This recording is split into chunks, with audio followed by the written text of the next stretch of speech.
sebelumnya kita sampai pada tahapan hari ini, tim kurikulum ini terlebih dahulu menjalankan angket. Jadi dari 318 peserta didik kami yang tersebar di 10 kelas itu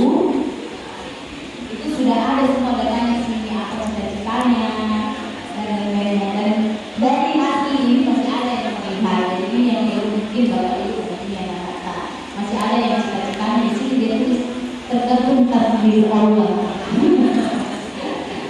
Jadi paling tidak kita bisa mengambil hikmahnya dari kurikulum ini. Kita tidak tahu pasti kan semuanya itu tergantung pada keresahannya anak kita. Yang wajib kita berikan kepada anak kita adalah bekal agar mereka bisa nantinya kelak alhamdulillah kalau tercapai cita-citanya sesuai dengan apa yang kita inginkan di sini. Karena anak-anak zaman sekarang ini kayaknya lebih apa namanya, cita-cita tidak menjadi sesuatu. Jadi adanya ini kurikulum ini, adanya pertemuan hari ini kita membantu anak kita lebih fokus lagi terkait dengan tujuan masa depannya. Kita membekali anak kita. Belum tentu juga apa yang nanti misalnya dia pilih paket 1, paket 2, paket 3, dan itu akan terrealisasi seperti pembicaraan kita pada hari ini. Seperti apa yang dia berikan anak-anak. Kembali lagi keterbatasan di lingkungan sekolah, sarana dan prasarana.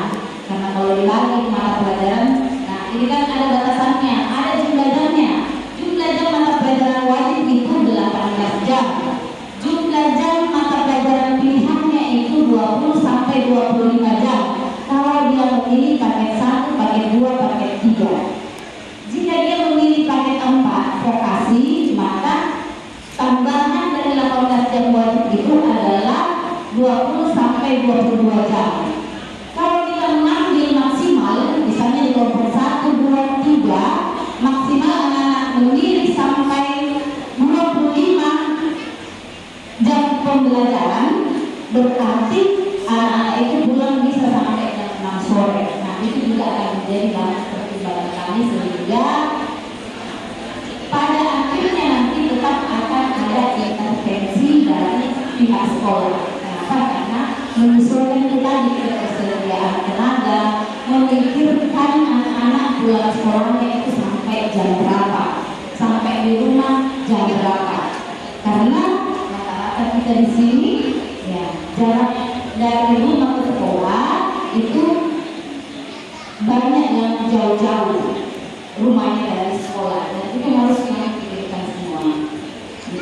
Jadi saya tambahkan lagi sedikit supaya lebih jelasnya. Misalnya anak akan di sini juga banyak saya yang memilih vokasi.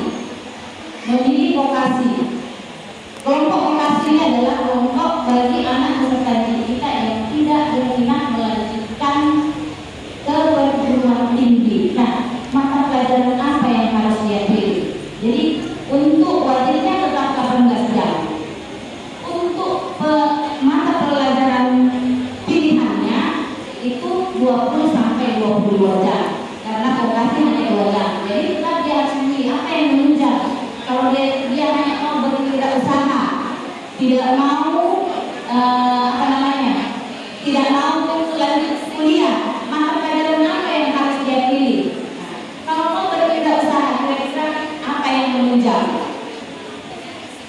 Tetap harus belajar ambil matematika. Kenapa? Kalau tidak tahu berhitung bagaimana menjadi pengusaha, tidak tahu hitung untung dan ruginya, berarti harus tetap mengambil mata pelajaran matematika lanjutan.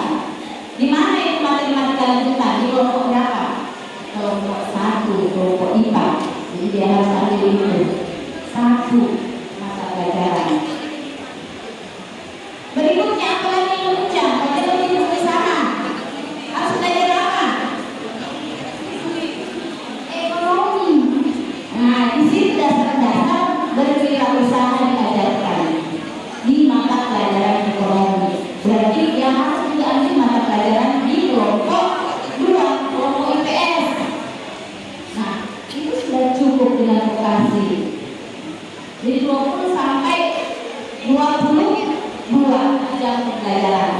Di sini tidak lagi seperti yang lalu anak begitu saja tiba-tiba langsung dijurusan IPA, IPS, diambil semua itu mata pelajaran.